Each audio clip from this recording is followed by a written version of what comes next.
আমাদের নবীজির কারণে আমরা বেঁচে আছি।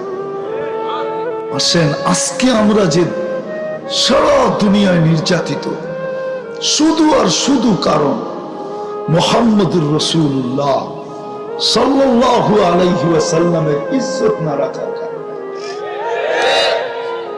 ইজ্জত রাখি নাই ওনার চোখের পানির দাম রাখি নাই। দাম মিটা যাওয়া উচিত ছিল আমাদের জমিনের সাথে। শুধু বন্ধুর সাথে ওয়াদা দেখা আল্লাহ আমাদেরকে টিকায় রাখতেছেন, আর এখনো পাহারা দিয়ে রাখতেছেন।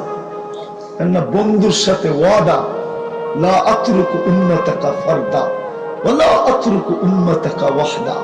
আপনার উম্মতকে আমি দেখা রাখব। আমরা না চোখের পানির ইজ্জত রাখছি, না আল্লাহর রাসূলের জীবনের ইজ্জত।